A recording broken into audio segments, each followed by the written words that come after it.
Security bunker, surrounded by global leaders and military commanders, one man stood apart from the rest. His name was Captain Elias Calloway, a war hero from Earth's military. He was tall, with a square jaw and a pair of piercing blue eyes that seemed to always be calculating, always observing. The others around him were whispering and debating, their words frantic, desperate. But Elias stood still, his expression calm, almost too calm for the situation. His posture was straight, shoulders broad, and he looked as though he had faced 100 impossible battles before. The others were unsure of how to handle the Queen's arrival. Some argued they should meet her with force, even though they knew the power of her fleet could easily wipe out Earth's defenses. Others wanted to surrender immediately, to beg for mercy and offer whatever the Queen wanted in exchange for survival. But Elias knew something that they didn't. He had faced enemies before, not just in war, but in the heart of chaos itself. He had never been afraid. Fear was a weapon of the weak, a weapon that the strong never allowed themselves to feel. And he refused to let fear control him now. The debate continued, but Elias did not join in. His mind was focused on something else, something deeper. He wasn't concerned about the fleet above them or the Queen herself, at least not in the way the others were. What worried him was something much greater, humanity's ability to survive this moment without losing what made them human. This moment wasn't just about winning or losing a battle. It was about whether Earth would bow before the Queen or stand tall and fight for their freedom. As the day passed, news from every corner of the world flooded in. Reports of the Queen's ships now hovering above major cities. Massive crowds gathered in the streets, all eyes fixed on the sky, waiting for the first sign of what was to come. There were no military strikes, no missiles fired. The Queen had not yet made her move, but her ships were clearly positioned, waiting for her orders. Elias' thoughts were interrupted when a general from one of Earth's largest military factions entered the room. He was a man named General Hawkins, a grizzled veteran who had fought in many wars. His face was lined with age and experience, but there was fear in his eyes as he looked toward Elias. "They're here," Hawkins said, his voice shaky. "The Queen's fleet is in our atmosphere." Elias didn't move or even react at first. He simply stared ahead, his mind working through the situation. There was no time to waste on fear. The human race had faced extinction many times in its history, yet they had always fought back. Sometimes they lost, but there was always a fight. Elias wasn't sure what the Queen wanted, but he knew one thing: humanity could not kneel. "We need to make a decision, Captain," Hawkins urged. "We need to show strength, or they'll take us without a fight." Elias stood up slowly, his boots making a soft echo against the cold, polished floor of the bunker. "Strength," he said softly, almost to himself. "They want to see fear, they want to see us submit. We can't fight her fleet, Elias." "We're outmatched," Hawkins said, his voice filled with worry. Elias turned to face him, his eyes cold and resolute. "It's not about the fleet, it's not about their ships or their weapons, it's about us. It's about whether we choose to fight for our survival, for our dignity, or whether we let fear rule us." A long silence hung in the air. Hawkins could see the determination in Elias' eyes, but he still didn't understand. How could one man stand against an entire fleet? How could one person stand up to the alien Queen, a being who had crushed civilizations in her wake? But Elias wasn't worried about standing against her in battle. He was worried about standing against her in spirit. The human race had always been defined by its refusal to give up, to remain undaunted in the face of overwhelming odds.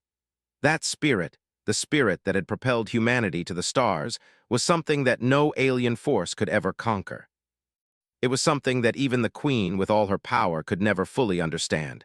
Without saying another word, Elias turned and walked toward the exit. "Prepare for the worst. We'll meet them head-on."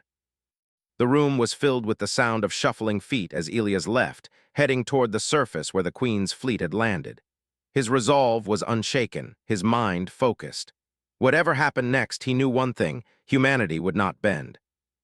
The massive ships above Earth's surface were finally in position, their dark forms blocking out the sun, casting an eerie shadow over the planet. The people of Earth were gathered in their cities, looking up in silence, their hearts heavy with the weight of what was about to happen. And then it happened. From the largest of the warships, a massive ramp descended, and a figure emerged from the shadows. She was tall, her features sharp, her eyes glowing with an otherworldly light. The alien Queen stood before them, her presence overwhelming. She wore a regal cloak that shimmered like the night sky, her dark armor gleaming in the dim light. Her face was pale, almost ghostly, and her expression was one of utter indifference, as if she had seen every species bow before her and found them all equally insignificant. As she stepped forward, the Earth's leaders one by one knelt before her, their heads lowered in submission.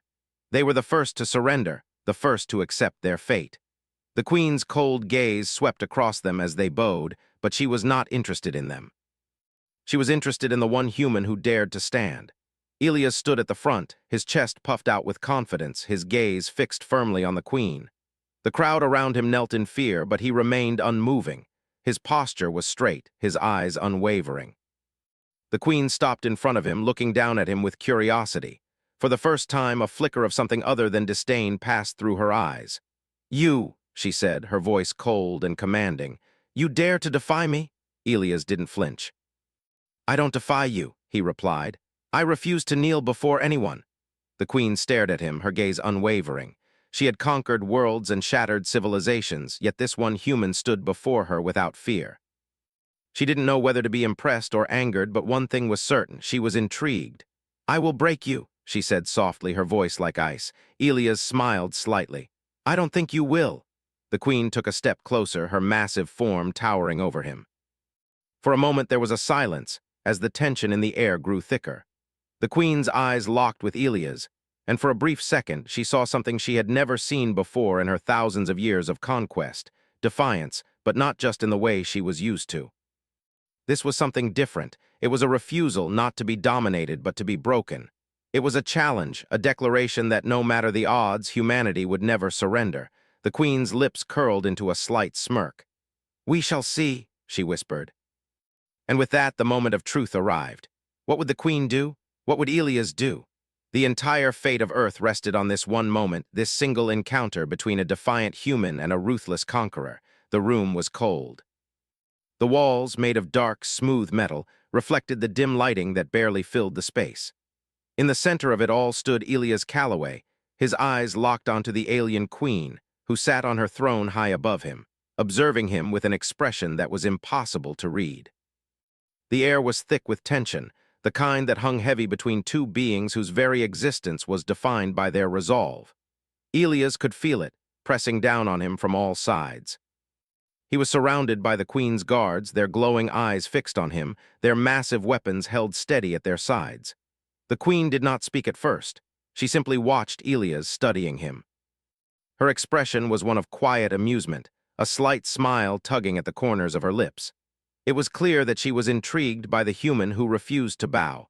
She had faced countless species, and all of them had bent the knee before her. Yet this one human had defied her from the very beginning.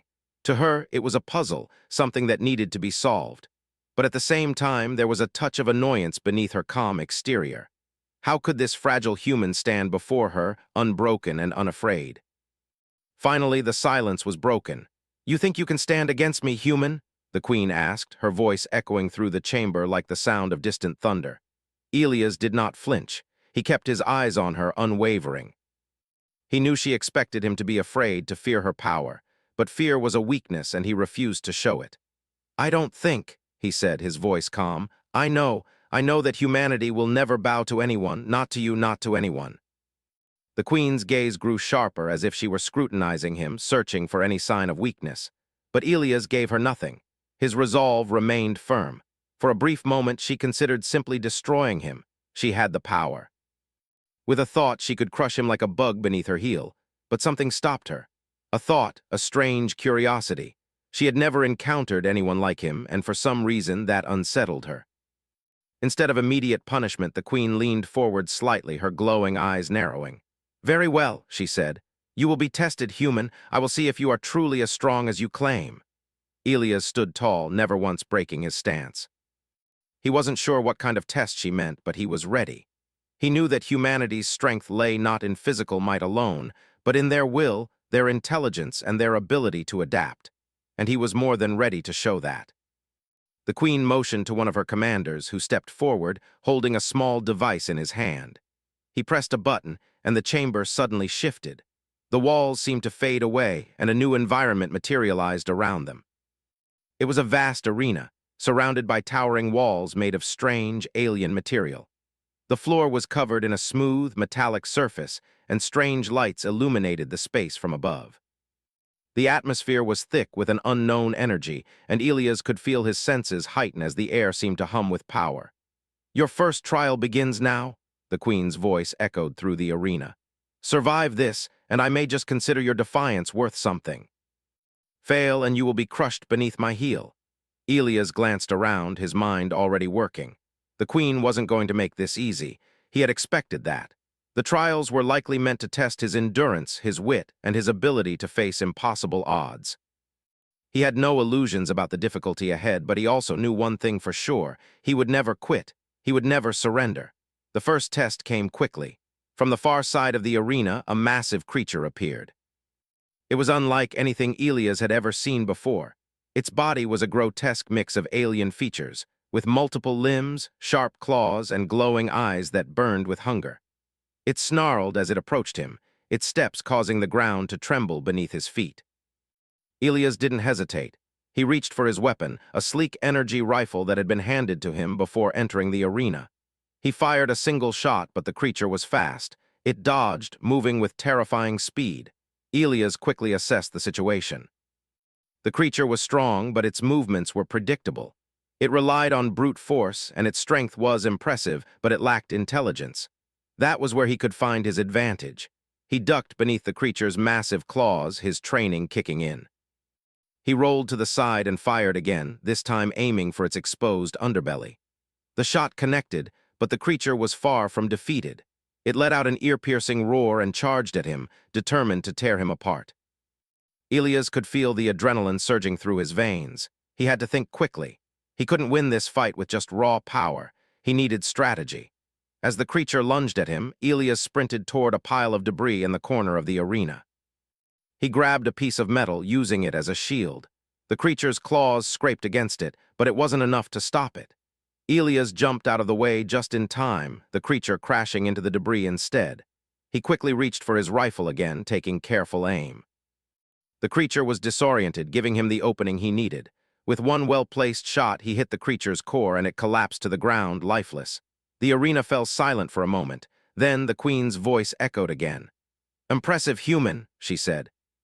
"But this is only the first test."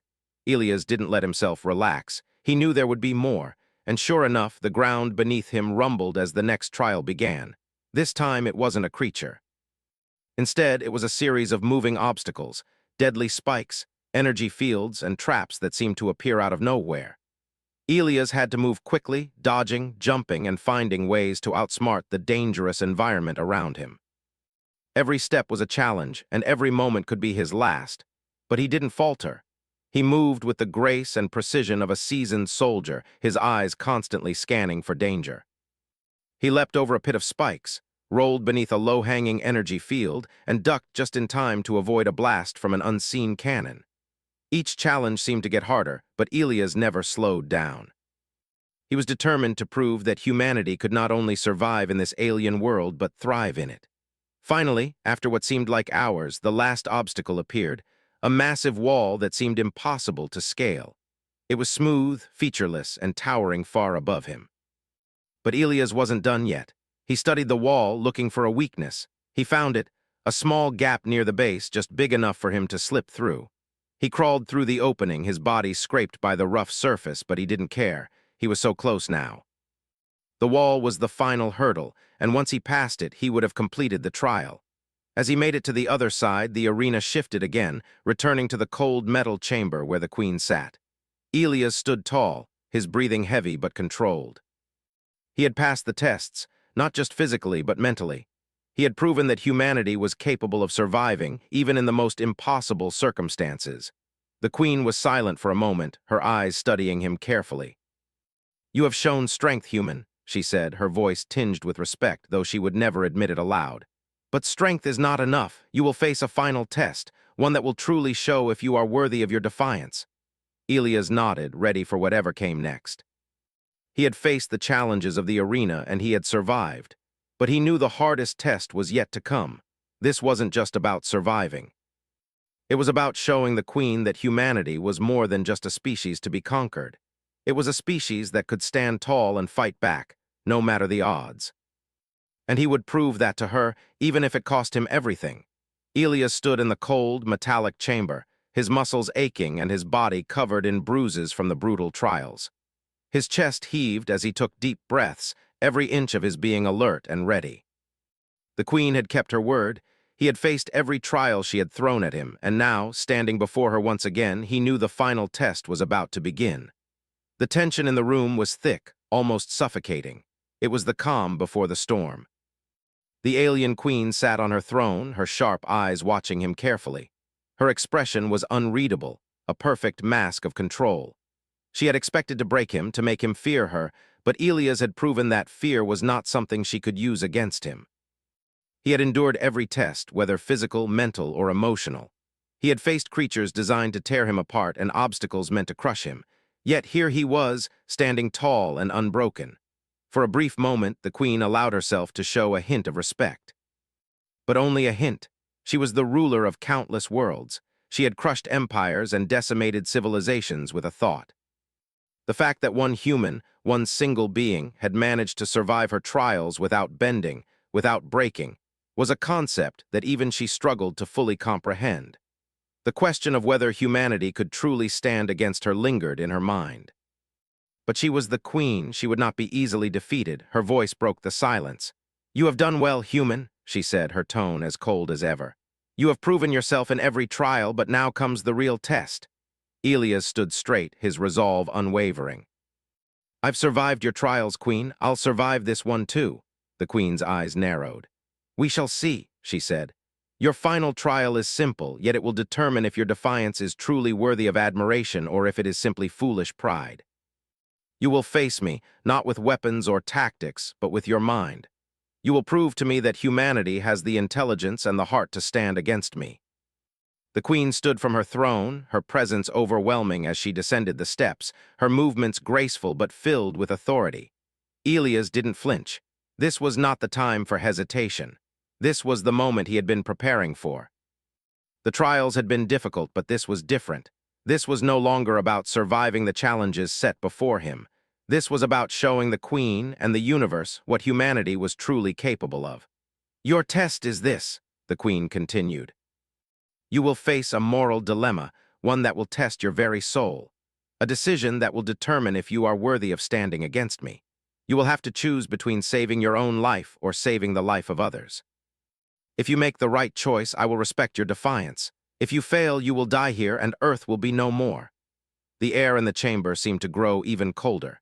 Elias' heart beat steadily, though he knew that this moment would define everything. He could feel the weight of the queen's words pressing down on him. She had always used force to get what she wanted, but now she was testing him in a way that only the strongest minds could endure. The very idea of choosing who to save, who to sacrifice, it was a decision that no one should ever have to make. Suddenly, the walls of the chamber began to shift, their smooth surfaces flickering like a hologram. Before him appeared two figures. One was a human woman, her face twisted in fear, her eyes wide with desperation. The other was a child, no more than 10 years old, trembling in terror. They both stood in a dimly lit corner of the chamber, their fates uncertain. The queen's voice echoed in Elias' mind. "You must decide," she said. "Save the woman and the child will perish. Save the child and the woman will die. Choose." Elias didn't move. His mind raced. The weight of the decision seemed unbearable. The human woman was an innocent bystander, perhaps a mother, a daughter, someone's loved one. The child, though young and vulnerable, had their entire life ahead of them. But could he truly choose one over the other? In every trial before, he had been able to rely on his training, his intellect, his instincts. But this was different. This was a test of character, a test of humanity itself. The queen's presence loomed over him, her piercing eyes watching his every move. She had seen civilizations crumble under the weight of such decisions, leaders torn between self-preservation and duty, individuals broken by the moral dilemmas they could not solve. Elias could feel her anticipation, but he refused to let it overwhelm him. He couldn't let it. He looked at the woman and the child. The choice wasn't clear. His mind screamed for a solution, but his heart felt heavy. There was no right answer, no perfect solution. The queen had set him up to fail, to make a choice that would haunt him forever. But then, as if a sudden realization had dawned on him, Elias understood what he had to do. He couldn't let the queen decide for him. He couldn't let fear or pressure shape his choice. He had to make a decision that represented humanity's true strength. "I choose neither," Elias said, his voice steady and strong. "I choose a different path." The queen's eyes widened, momentarily taken aback. "What do you mean?" she demanded. "I won't choose between them," Elias continued, his gaze unwavering. "I will find a way to save both." Humanity's greatest strength is not in its ability to choose between two lives. It's in its ability to find solutions, to adapt, to create. If you want me to prove my worth, I'll prove it with my mind, not by making an impossible decision. There is always another way. The chamber was silent. The queen stared at Elias, her expression unreadable. Her mind raced as she processed his words. This wasn't the response she had expected. This wasn't the kind of thinking that had ever challenged her before. She had tested countless beings, and they had all succumbed to the same weakness: selfishness, fear, or the inability to think beyond their immediate circumstances. But Elias, he was different. "Impossible," the queen muttered under her breath. She had given him a test designed to break him, to force him to make a choice. Yet here he was, standing firm, refusing to accept that there was only one path. Elias took a step forward, his gaze never leaving the queen's. "I may not have the power you do, but I have something that you'll never understand. I have hope, and that hope will not die here, not while there is still a chance." The queen remained silent for a long time. The entire chamber seemed to hold its breath, waiting for her response. Elias stood tall, unafraid, unbroken. He had done what no other being had ever dared to do. He had shown her that humanity's strength was not in its ability to destroy or conquer, but in its refusal to give up, to always seek a way forward, even in the most impossible situations. Finally, the queen spoke. "You are different," she said, her voice softer now, though still filled with authority. "I have never encountered anything like you, human. You have proven that your species is more than just a fragile collection of beings. Perhaps there is something to your defiance after all." Elias did lower his gaze. He didn't celebrate. He knew this was not the time for victory. He had simply done what needed to be done. "What will you do now?" he asked. The queen's expression softened, just for a moment. "I have underestimated Yo." They were traded and discarded like they were nothing. Then, as if the universe had decided to make his day worse, he felt a presence. A chill ran through his body, and for a moment he couldn't place it. But it was unlike anything he had felt before. It was as if something had suddenly shifted in the air. He turned slowly, only to find a woman standing at the edge of the crowd, watching him. She was tall, even by alien standards. Her skin shimmered with a light blue hue, her silver eyes cold and calculating. But there was something about her, something different. Her presence felt commanding, as if she had always been in charge. The way she stood with a quiet grace told Jace that she was not someone to be underestimated. He stood frozen, unsure of why he couldn't take his eyes off her. And then she spoke. "Stop, I'll take him," she declared, her voice smooth, yet filled with an undeniable authority that silenced the crowd around her. Jace blinked in confusion, his mind racing. Was she speaking to him? She was still standing across the square, but he could feel the weight of her words pressing down on him. He didn't know who she was, but there was something about her, something unsettling yet magnetic. The auctioneer hesitated, his robotic voice crackling through the speakers as he processed her demand. I beg your pardon, Lady Saranath, are you certain?" he stammered. The woman, Saranath, as Jace now knew, didn't respond immediately. Instead, her gaze shifted to the stage, where the human slaves were being paraded around like cattle. Her silver eyes narrowed, and Jace could see the anger in them. Not just anger at the situation, but something deeper. A kind of righteous fury that seemed to seethe beneath her calm exterior. Without another word, she stepped forward. She wasn't tall compared to some of the other beings around, but she carried herself with an undeniable presence that made everyone else seem insignificant in comparison. "Only I see the worth in this human," Saranath said, her eyes locking onto Jace's. The words seemed to hang in the air. Everyone around them fell silent. The crowd parted as if instinctively aware that this was not just another auction, not just another day of trading lives. Something important was happening. Jace's heart raced. He could feel the weight of her gaze on him. The idea that this powerful, imposing figure would choose him of all people was confusing. What did she mean by worth? What did she see in him that the others could? He took a step back, trying to hide the nervous energy that suddenly surged within him. He had spent years learning how to survive in places like this, avoiding attention, staying in the shadows. But Saranath had already seen through that. The auctioneer, still shocked, tried to protest, but Saranath's next move was swift. In a blur of motion, she stepped up to the auction stage, knocking the guards aside as if they were nothing more than children trying to block her path. There was a fluidity to her movements, a precision that Jace found almost beautiful in its deadly efficiency.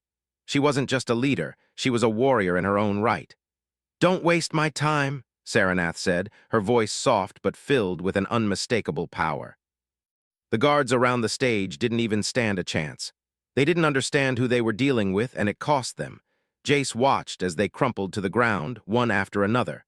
It was like watching a well-rehearsed performance, controlled and precise.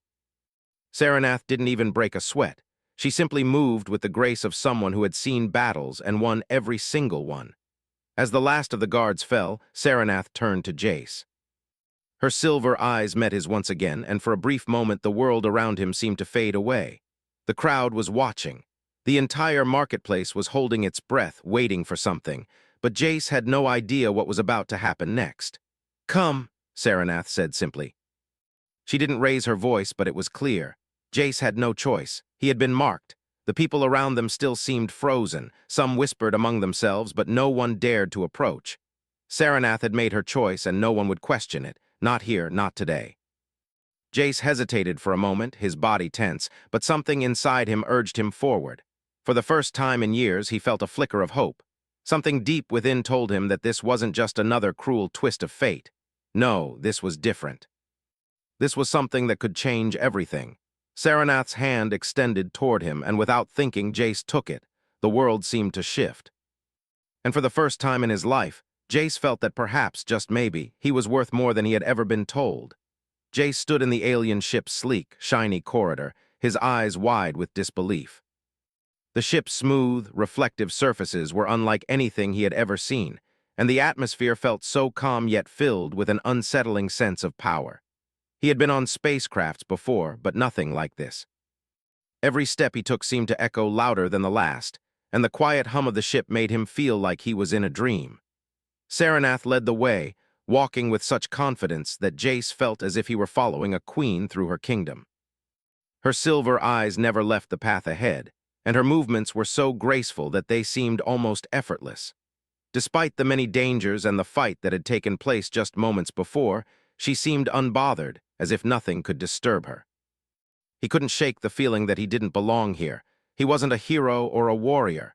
He was just a man, an ordinary human, in a galaxy that barely acknowledged the existence of people like him. Yet Saranath had seen something in him. She had chosen him when no one else would.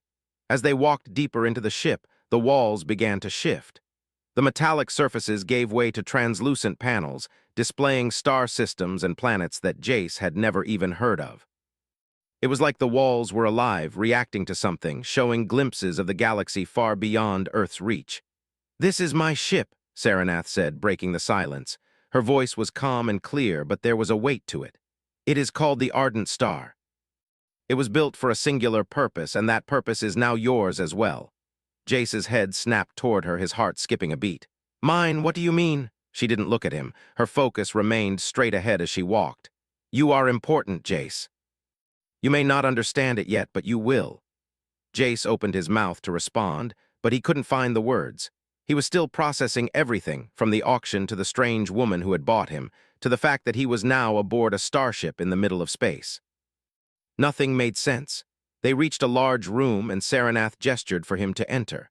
The room was dimly lit, with a large holographic display hovering in the center. Several chairs were scattered around the room, but it was the hologram that caught his attention. It showed a map of the galaxy, but there was something different about it. It wasn't just a star map. It was a map of power, a map of civilizations, and it seemed to highlight certain systems. Jace stepped closer, his eyes scanning the hologram. "What is this?" he asked. Saranath stood behind him, her voice low but steady. "This is the map of the galaxy's power dynamics, the different factions that control it. Some are peaceful, others are not. but the one thing they all have in common is that they see humanity as insignificant. Jace turned to face her, confusion written all over his face. "And you see humanity differently?" "Yes," she answered simply. "I have been watching your species for a long time, Jace. Humans are unlike any other species in the galaxy.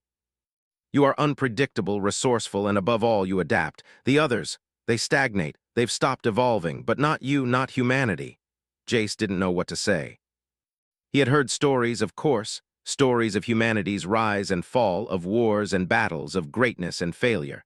But what Saranath was saying was different. She was talking about something far more profound. Humanity wasn't just a species in the galaxy, it had the potential to change everything. She continued, her voice growing more intense. "The other species have long underestimated you, Jace. They believe humans are weak, that you are primitive. They ignore your ability to unite, to survive against the odds. But that is where they are wrong. The galaxy is on the brink of a great war, and your species is the one thing that can stop it." Jace felt a knot form in his stomach. He wasn't a warrior, and he wasn't some great leader. He was just one man.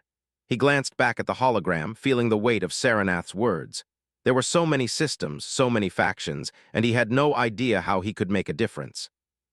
"You're asking me to believe that humanity can change the galaxy?" he asked, his voice quiet. Saranath's eyes locked onto his, and for a moment there was nothing else in the universe but the two of them. "No, I'm not asking you to believe. I'm telling you, you are the key, Jace. You and your people." Jace opened his mouth to protest, but before he could speak, the ship suddenly shuddered. A warning light flashed across the walls, and the sound of alarms filled the air. Saranath's expression remained calm, almost detached, but Jace could see the slight tightening of her jaw. She was preparing for something. "Stay here," she said, her voice steady. "I need to see to this." Before Jace could ask what was happening, Saranath turned and hurried toward a door at the far end of the room. Jace watched her go, unsure of what to do next. The alarms were growing louder, and the ship seemed to be shaking more violently. He took a deep breath, trying to steady his nerves. Everything had been happening so quickly, it was hard to process. As he paced around the room, trying to make sense of what was happening, he thought about the hologram, the map of the galaxy. What had Saranath meant when she said humanity was the key? And why had she chosen him? He couldn't deny the sense of unease that was building inside him. Something was happening, something far bigger than him. But for the first time since he'd been brought aboard the Ardent Star, Jace felt a spark of hope. Maybe he wasn't as insignificant as he had always believed. Maybe there was something more to his life than just wandering from one place to the next. Just as the thought crossed his mind, the door to the room opened again and Saranath stepped back inside. Her expression was unreadable, but there was something about the way she moved that made Jace's heart race. "They're here," she said softly, "and they know you're with me." Jace's stomach dropped. "Who?" Saranath's eyes narrowed, her voice filled with cold certainty. "The others, the ones who believe humanity is nothing, the ones who want to see your people fall." Before Jace could ask any more questions, the ship's systems flashed again, and a loud booming noise echoed through the corridors. Something was coming for them, and it was getting closer. Saranath turned sharply, her silver eyes filled with determination. "Prepare yourself, Jace," she said, her voice now fierce. "The real fight is about to begin."